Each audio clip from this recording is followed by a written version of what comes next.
이제 시작하겠습니다. 자, 의료기관에 대한 설명입니다. 자, 개설 등을 보면, 자, 의료인은 의료기관, 개설 후 의료법, 의료업 가능, 의료기관은 개설 후 의료업이 가능하죠. 다만, 어느 하나에 해당하면 그 의료기관 내에서 의료업을 해야 한다고 되어 있습니다. 그 세부적 내용을 보면, 자, 응급 환자를 진료하는 경우, 그 다음에 환자나 환자 보호자 요청 시, 혹은 국가나 지방자치단체장이 공익시 필요하다고 인정하는 경우, 가정간호를 하는 경우, 혹은 이 법, 그러니까 위에 보는 이 법 또는 다른 법령으로 특별히 정한 경우나 환자가 있는 현장에서 진료를 하여야 하는 부득이한 사유가 있는 경우에는 다른 곳에서 진료를 할 수 있습니다. 하지만 가능하면 의료기관 내에서 해야 된다는 거죠. 근데 아까처럼 이 5가지의 상황이 되면 진료기관이 아닌 곳에서도 진료를 할 수 있다라고 보시면 되겠습니다. 다음으로 중요한 것이 보면, 자, 의원이나 치과의원이나 한의원이나 조산하를 개설하는 자는 시장, 군수, 구청장에 신고합니다. 그러니까 일반 의원 노컬이죠. 노컬로 하는 작은 이제 뭐 작도가긴 그렇지만 어쨌든 그냥 개인 의원을 할 때는 시장, 군수, 구청장에게 신고를 하고요. 병원, 종합병원, 병원, 치과병원, 한방병원 또는 요양병원을 개설할 시, 그러니까 병원급으로 아까 말한 30병상 이상의 병원을 할 때, 혹은 그 이상 100병상을 할 때는 시도의료기관 개설심의위원회, 그러니까 시도의료기관 개설위원회의 심의를 거쳐서 시도지사의 허가가 있습니다. 그러니까 여기서 볼 거는 시도지사의 허가가 있어야 된다. 그러니까 의원이나 치과의원이나 한의원 같은 경우는, 조산원 같은 경우는 개인 의원은 시장, 군수, 구청장에게, 병원급으로 갈 때 그러면 시도지사의 허가가 있어야 된다. 단 이제 시도의료기관의 개설위원회 심의를 거쳐서 시도지사의 허가를 받는다라고 기억하시면 되겠습니다. 그러니까 좀 큰 병원들은 시도지사, 그 역시가 더 크니까요. 그 다음에 작은 의원들은 시장, 군수, 구청장이 한다 정도만 기억하시면 될 것 같아요. 병원, 한방병원 또는 요양병원을 개설하려면 누구의 허가를 받아야 됩니까? 아까 병원급 누구를 허가를 받아야 된다겠죠? 병원급에는 자, 시도지사의 허가를 받아야 된다겠죠. 시장, 군수. 그 다음에 이제 의원은 시장, 군수, 구청장이라고 보시면 되겠습니다.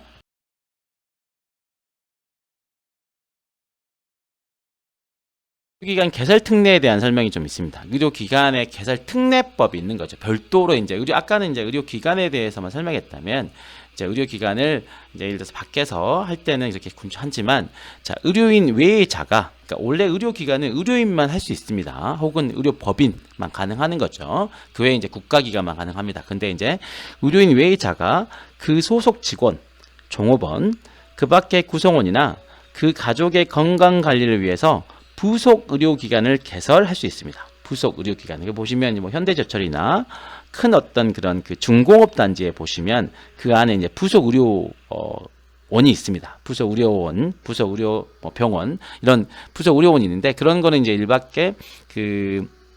일반 개인이 소속 공무원을 위해서 별도로 의료기관을 만들어서 하는 거죠. 이제 요럴 때는 이제 의료기관, 이게 일반 의원급이었을 때는 시장, 군수, 구청장 동일합니다. 의원급에서는 시장, 군수, 구청장이고, 만약에 병원급으로 짓겠다 그러면 시도지사의 허가가 있어야 된다는 거죠. 그 정도만 우리가. 그래서 의료기관 개설 특례에서 별도로 의료인 외의 자가 할 수 있다.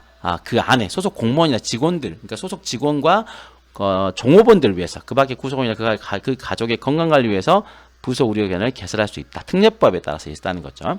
자, 보시면, 자, 의료법상 의료기관 개설 특례에 해당하는 의료기관은, 자, 그럼 보면 국가가 개설한 의료기관, 의료법인이 개설한 의료기관, 비영리법인이 개설한 의료기관, 지방자치단체가 개설한 의료기관, 자, 소속 직원, 종업원, 그 밖의 구성원이나 그 가족의 건강관리 위해서 개설한 의료기관, 부속 의료기관. 자, 그럼 의료법상 개설 특례라고 말씀드립니다. 의료기관 개설은 아까 좀 국가의료법인, 비영리법인, 지방자치는 할 수 있습니다. 개설 특례에 대한 해당 사항이기 때문에 거기서 답은 자, 5번이겠죠. 여러분들이 보시면 그 문제를 보실 때 이 밑에 있는 이렇게 1번부터 5번까지 이 답을 찾는 걸 보다 먼저 이 문제의 의도가 뭔지, 자, 이 사람이 어떤 걸 물어봤는지를 정확하게 꼼꼼하게 보시면 실제로 답을 좀 더 잘 찾을 수 있습니다. 그냥 문제를 대충 읽고 답만 찾으려 하지 마시고 그 문제를 정확하게 읽고 그 문제에 해당한 게 뭔지를 이해하시고 가시면 조금 더 답을 찾는 데 도움이 되실 겁니다.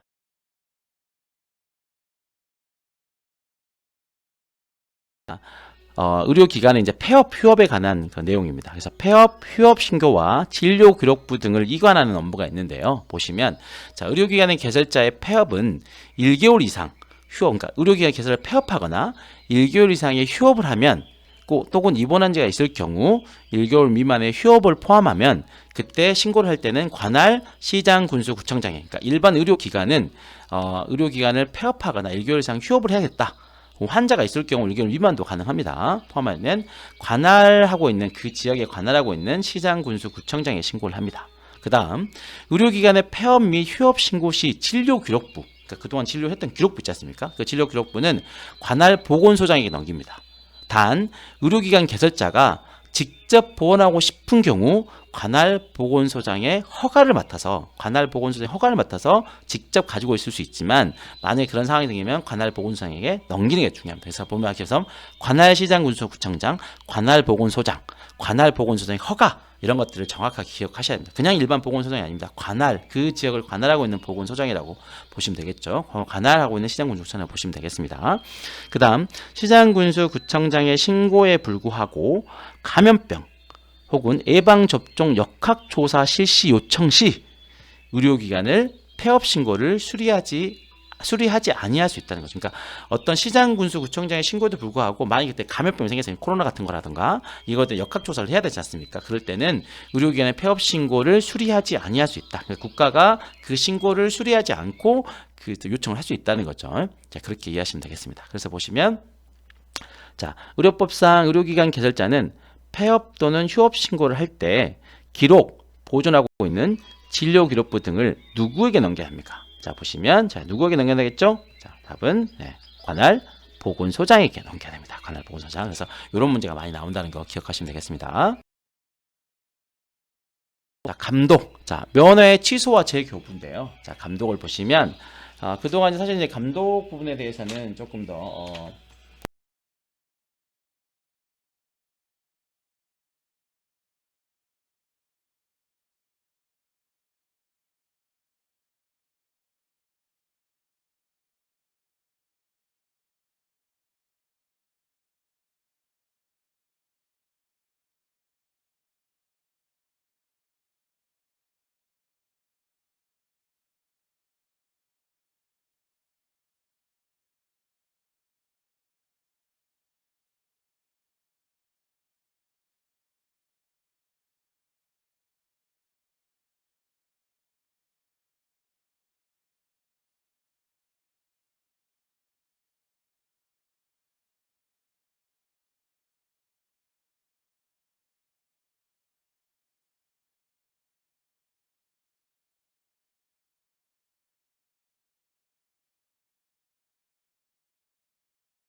그다음에 면허 취소와 재교부를 한 번 더 보시면 자, 1년의 범위 내에서 면허 자격을 정지할 수 있는데요. 자, 보면 자, 면허 취소와 재교부도 있고 그다음에 이제 또 면허의 자격 정지, 면허 자격 정지도 한번 보겠습니다. 그러니까 취소가 있고 그다음에 면허의 자격 정지가 있죠. 보면 취소 사유, 그다음에 정지 사유. 기억하시면 되겠습니다. 보시면 자, 1년의 범위에서 면허 자격 정지를 보면 자, 의료인의 품위를 심하게 손상시키는 행위를 할 때, 그러니까 의료인의 품위를 심하게 손상시키는 행위를 할 때는 이제 면허의 자격 정지에 해당할 수 있습니다. 여기 보면 첫 번째, 학문적으로 인정되지 아니하는 진료 행위, 그러니까 조산 업무와 간호 업무를 포함해서 학문적으로 인정되지 아니한 진료 행위를 했을 때 품위 손상에 해당하는 거죠. 그 다음에 비도덕적인 진료 행위를 했을 때, 비도덕적인 진료 행위를 했을 때, 또는 거짓 또는 과대 광고 행위를 했을 때. 네 번째, 방송, 신문, 인터넷 신문 또는 전기 간행물의 매체에서 다음에 건강 의학 정보에 대하여 거짓 또는 과장하여 제공한 행위를 할 때, 그 다음 불필요한 검사, 투약, 수술 등과 같은 진료 및 부당 진료비를 요구할 때, 전공의의 선발 등 직무와 관련 부당 금품 수수 행위를 할 때, 환자를 영리를 목적으로 자신의 병원으로 유인하는 행위를 할 때, 자신의 처방전을 특정 약국을 유치하기 위해서 약국 개설자나 종사자와 담합 행위를 할 때, 이럴 때 보면 우리가 이제 의료인의 품위를 심하게 손상시키는 행위를 할 때라고 보시면 되겠습니다. 품위 손상. 품위 손상에 해당하는 거죠. 그래서 의료인의 품위 손상, 다음 중 의료인의 품위 손상 행위에 해당하지 않는 것, 이렇게 문제가 나올 때도 있음을 우리가 잘 기억해야 될 겁니다. 그 다음에 이제 자격정지 보겠습니다. 자격정지.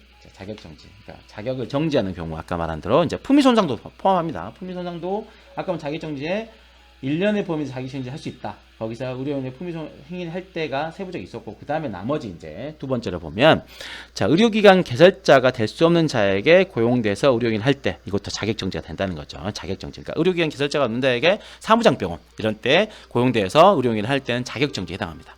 그 다음에 일회용 주사용품 사용 위반 시, 자격정지에 해당하는 거고요.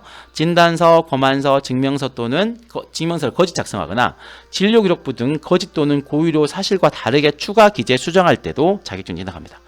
태아의 성관별 행위 금지 위반. 그러니까 태아의 36개월 이전에 태아의 성관별 행위를 하면 이것도 자격정지에 해당하는 거죠. 의료인이 아닌 자가 의료인의 행위를 하게 한 때, 의료인이 아닌 자에게 의료인을 하게 할 때, 그 다음에 의료기사가 아닌 자가 의료기사 업무를 하게 하거나 의료기사에게 업무 범위를 벗어나게 할 때, 그러니까 물리치료사한테 방사선 업무를 한다든가, 또 의료인이 해야 될 수술을 의료인이 아닌 사람이 대행하게 한다든가, 이럴 때 이제 이번에 21세기 병원 같은 경우가 그런 케이스인 거죠. 그 다음에 관련 서류, 위변조, 속임수 등 부정한 방법으로 진료비를 거짓 청구할 때도 자격정지에 해당합니다. 경제적 이득을 제공받을 때, 이 법 또는 이 법에 따른 명령을 위반할 때 우리가 이제 자격정지에 해당합니다. 아까 말한 이제 1년의 범위에서 자격정지를 할 수 있다. 거기에 이제 의료인의 품위 손상을 심하게, 의료인의 품위를 심하게 손상시킨 행위를 할 때 자격정지. 그 다음에 먼저 이제 의료기관 개설자, 의료용품 이런 것들에 해서 자격정지를 줄 수 있다는 거죠. 자, 다음은 벌칙입니다. 벌칙. 아주 중요하죠. 벌칙은. 자, 벌칙은 의료법, 내지 의료기사법, 장애인복지법, 노인복지법, 그 다음에 국민건강보험법 다 중요합니다. 특히 이제 의료법에서 벌칙은 기본적으로 한 문제 혹은 두 문제 정도 나오는데요. 통상 한 문제 정도는 기본적으로 나온다 보시면 될 것 같습니다. 그래서 보시면 이제 디테일한 내용을 보면, 자, 10년 이하의 징역이나 1억 원 이하의 벌금 보시면, 자, 이거는 개설에 관한 겁니다. 그러니까 개설을 할 수 없는 자가 개설했을 때 10년 이하의 징역이나 1억 원 이하의 벌금인데, 개설 가능 한번 보면, 자, 의료기관 개설은 의료기관 개설하는 자는 의료인만 가능하고요. 의사, 치과의사, 한의사, 조산사는 조사원으로 개설하는 거죠.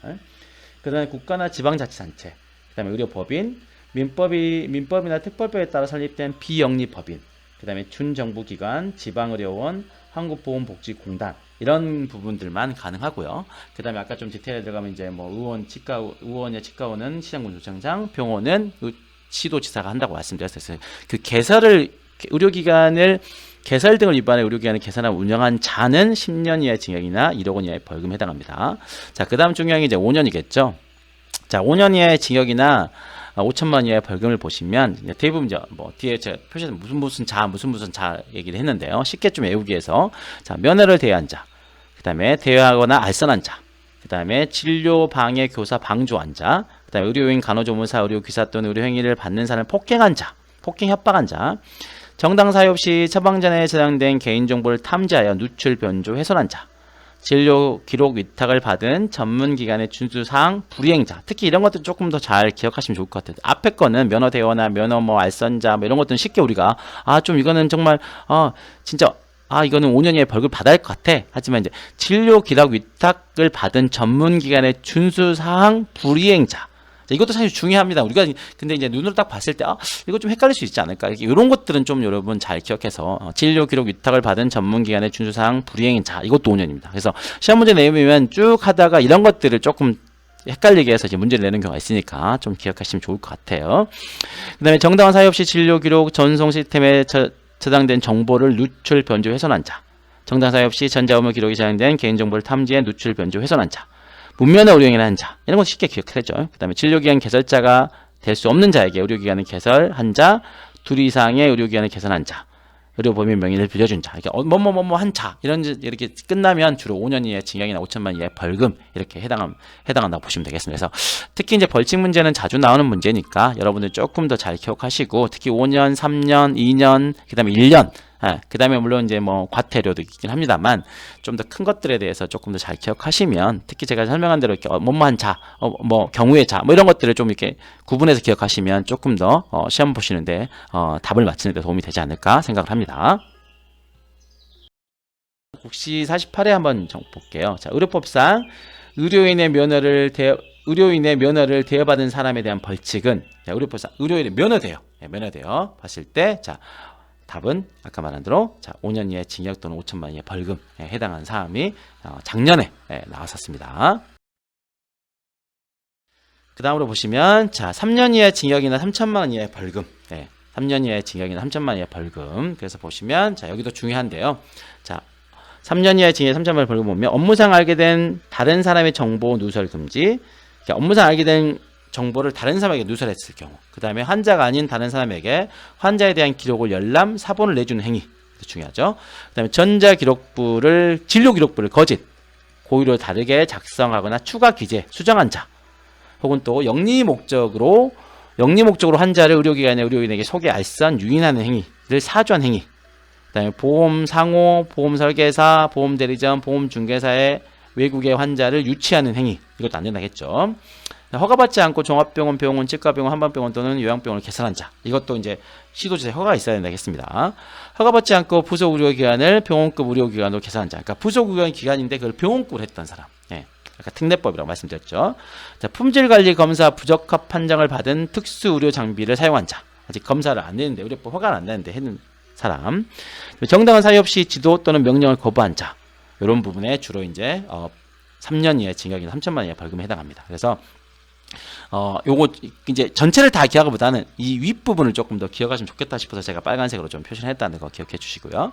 그 다음에 개설허가 취소, 폐쇄 명령을 받거나 의료법 정지 처벌을 받은 자가 업무기간 중에 각각 의료기관의 개설, 운영한 경우, 안마시술소 및 안마원도 포함됩니다. 그 다음에 의료지도원이 직무를 통해 알게 된 의료기관, 의료인, 환자의 비밀을 누설한 경우도 그렇습니다. 그 다음에 부당한 경제이득, 취득 금지를 위반한 자, 또 당연히 3년이고요. 안마사의 자격 인정을 받지 않고 영리를 목적으로 안마를 한 자, 그 다음에 자율보고 및 자율보고 접수 및 분석 등이 업무에 종사하거나 분석 등의 업무에 종사하거나 종사했던 사람은 직무상 알게 된 비밀을 다른 사람에게 누설하거나 직무 외의 목적으로 사용해 자도 3년 이하 징역이나 3천만 원 이하 벌금에 해당합니다. 그래서 5년, 3년 잘 기억했으면 좋겠습니다. 그래서 보시면, 다음에 보시면, 자, 의료인이 업무상 하면서 알게 된 다른 사람의 정보를 누설하거나 발표한 경우에 해당하는 벌칙, 아까 말한 그 업무상 비밀 누설에 해당하는 거죠. 자, 그러면 답은 3년 이하의 징역이나 3천만 원 이하의 벌금에 해당한다고 보시면 되겠습니다. 자, 다음으로 보면, 자, 2년 이하의 징역이나 2천만 원 이하의 벌금 해당합니다. 거기 보면 두 가지밖에 없으니까 좀 기억하기 쉬울 것 같아요. 태아의 성간별 행위 금지를 위반한 자. 그러니까 태아의 성간별 36개월 이전에 태아의 성간별 한 사람은 2년 이하 징역. 그다음에 자율보고한 사람에게 불리한 조치를. 그러니까 자율보고를 했는데, 그러니까 그 내용을 보고했는데 그 보고가 병원에 해가 됐어요. 그래서 그 보고한 사람을 불리한 조치를 한 자. 이것도 2년 이하의 징역이나 2천만 원 이하 벌금이 안 나니까. 이 2년 같은 경우는 두 가지밖에 없으니까, 특히 성간별, 그다음에 불리한 조치한 자, 이거 잘 기억하시면 3년이나 5년하고 좀 덜 헷갈리지 않을까 싶습니다. 그 다음에 이제 1년 이하의 징역이나 1천만 원 이하의 벌금, 이것도 쭉 이제 보시면 좀 우리가 좀 쉽게 이렇게 사실 벌칙이 많죠. 이 많은 걸 다 기억하기는 어렵습니다. 그래서 보시면, 자, 1년 이하의 징역이나 1천만 원 이하의 벌금에 해당하는 거는 보시면, 뒤에 보시면, 자, 뭐뭐뭐 요청을 거부한 자, 거부한 경우, 뭐뭐뭐를 교부한 경우, 뭐뭐뭐를 교부한 경우, 뭐뭐뭐를 표시한 경우, 그 다음에 뭐뭐를 협의하지 않는 경우, 의료 광고를 협의한 경우, 광고한 경우, 의료 광고를 한 경우, 인증을 사치한 경우, 그러니까 어떤 뭐뭐뭐 한 경우에 해당하다. 그러면 이건 1년이구나. 그러니까 여러분들이 이게 다 기억하시면 좋겠지만 우리가 조금 더 쉽게 기억하려면 자, 뭐뭐를 거부한 예를 들어서 의료인, 의료기관 개설자가 정당한 사유 없이 진료나 요청을 거부한 경우 어떠한 경우 경우란 말이 들어가면 이건 1년이다. 이렇게 좀 기억하시면 조금 더 여러분들이 덜 헷갈리지 않을까 싶습니다. 물론 이제 전체를 다 기억하는 건 중요하죠. 근데 우리가 이제 이 내용이 너무 많다 보니까 조금 더 쉽게 기억하는 방법에서 뭐뭐를 경우, 뭔 경우 이렇게 기억하시면 이건 1년이다 라고 기억하시면 조금 더 여러분들이 암기하시는데 도움이 되지 않을까 생각을 해봅니다. 의료법상 의료인이 임신 32주 이전에 태어나 인부를 진찰하거나 검사하게 하면서 알게 된 태아의 성을 인부 또는 인부의 가족 그 밖에 다른 사람에 알게 한 경우에 해당하는 벌칙. 자, 뭐라겠죠? 자, 2년 이하의 징역이나 2천만 원 이하의 벌금에 해당한다고 말씀드렸습니다. 제가 이제 의료법 국시 예상 문제를 한번 5문제 정도를 내봤습니다. 이게 전체를 보고 한 번 더 본 건데요. 이게 제가 이제 이렇게 나올 것 같다 생각해서 한번 내본 문제입니다. 한번 풀어보실까요? 자, 다음 중 의료인의 목적에 해당하지 않는 것. 자, 여기서 않는 것이라고 말씀드렸습니다. 그러면 봅시다. 자, 모든 국민은 수준 높은 의료 혜택을 받을 수 있도록 국민 의료에 필요한 사항을 규정하고 국민의 건강을 보호하고 국민의 건강을 증진하고 국민의 보건 및 의료 향상에 지배하지 않는다. 자, 답은 뭐죠? 자, 의료인의 목적에 해당하지 않는 것은 자, 답은 자, 5번. 자, 국민보건 및 의료 향상에 이바지 않는. 이거는 의료인이 아니라 의료기사법에 해당합니다. 의료기사는 국민보건 및 의료 향상에 이바지하고 의료인은 건강을 보호하고 증진하고 필요한 사항을 규정하고 수준 높은 의료를 받을 수 있도록 하는 게 의료법의 의료인의 목적에 해당합니다. 그럼 이 5번은 의료기사법에 해당하는 거죠. 다음. 사음 중 사체를 거만하여 변사한 것으로 의심될 때 신고 대상. 아까 설명드렸죠. 신고 대상 뭐라고 했죠? 자, 답 찾으셨나요? 네. 사체 소재들을 관할하는 경찰서장에 해당합니다. 다음. 진료기록부 등 서류 보존 기간이 틀리게 짝져진 거. 아까 말씀드렸죠. 서류 보존 기간. 그래서 잘 기억하시라고. 진료기록부 틀리게 된 진료기록부 10년 맞죠? 수조기록부 10년 맞습니다. 그 다음에 사망진단서 3년 맞습니다. 간호기록부 5년 맞고요. 환자 명부 몇 년일까요? 네, 5년이죠. 네, 이렇게 해서 진단서 같은 건 다 3년이고 처방전은 2년이라고 말씀드렸습니다. 그래서 이거는 얼마든지 그 문제를 잘 만들어낼 수 있기 때문에 잘 기억하시면 좋겠습니다. 다음 중 의료인의 품위를 심하게 손상시키는 행위를 한 때가 아닌 것은 의료인 품위 손상에 해당하지 않는 것입니다. 그래서 보면 첫 번째 자격정지 처분 기간 중 의료인이 할 때, 비도덕적인 진료 행위를 할 때, 거짓 또는 과대 광고 행위를 할 때, 학문적으로 인정되지 아니하는 진료 행위를 할 때, 방송 등 정기 간음을 매체해서 다음에 건강 의학 정보에 대하여 거짓 또는 과장 광고 행위를 할 때. 자, 그러면 몇 번이 맞죠? 자, 한번 볼까요? 자, 자격정지 처분 기간 의료인 할 때. 이거는 뭐죠? 취소에 해당하는 거죠. 예. 그래서 품위 손상에 대한 문제가 예전에 자주 나왔어요. 그래서 한 번 더 제가 만들어 봤습니다. 품위 손상 좀 다 기억했으면 좋을 것 같고요. 그 다음 마지막입니다. 다음 중 5년 이하의 징역이나 5천만 원 이하의 벌금에 해당하지 않는 것은 자, 아까 말했었죠. 5년 이하. 그래서 면허를 대한 사람, 의료인, 의료기사 또는 의료행위를 받는 사람, 폭행한 사람, 의료법인의 명의를 빌려준 사람, 그 다음에 진료기록을 위탁받는 전문기관의 준수사항 불이행자, 그 다음 영리를 목적으로 환자를 의료기관이나 의료인에게 소개, 알선, 유인하는 행위 및 이를 사주한 행위. 자, 어떤 게 답일까요? 자, 답 찾으셨나요? 자, 5번이 답이죠. 자, 그래서 5년 이하 징역이나 5천만 원 이하 벌금에 해당하지 않는 것은 5번입니다. 그래서 5년이나 3년, 2년 이거 좀 잘 여러분들이 좀 기억하고 아까 1년은 제가 어떤 경우라고 말씀드렸습니다. 그래서 그런 부분을 잘 설명했으면 좋겠습니다. 잘 기억하셨고요. 자, 오늘 이렇게 의료법 맞춰봤습니다. 자, 이렇게 여러분 의료법을 마쳤습니다. 자, 제가 처음 준비하는 거라 약간 미흡한 점이 많이 있었는데요. 그래도 여러분 좋아요와 구독을 눌러주시면 제가 다음번 준비하는 의료기사법은 조금 더 잘 준비하고 조금 더 잘 설명할 수 있도록 준비를 해보겠습니다. 그리고 이 영상을 보시면서 좀 이런 점이 조금 아쉬워요. 혹은 이런 점은 좀 해주세요. 이렇게 해주시면 피드백 해주시면 댓글 달아주시면 제가 잘 참고해서 다음에 의료기사법 준비할 때는 조금 더 그 부분을 참고해서 잘 준비해 볼 수 있도록 하겠습니다. 그래서 이 영상이 마음에 들었다면 좋아요와 구독 꾹 눌러주십시오. 그러면 더 좋은 컨텐츠로 여러분을 만날 수 있도록 하겠습니다. 고맙습니다. 감사합니다.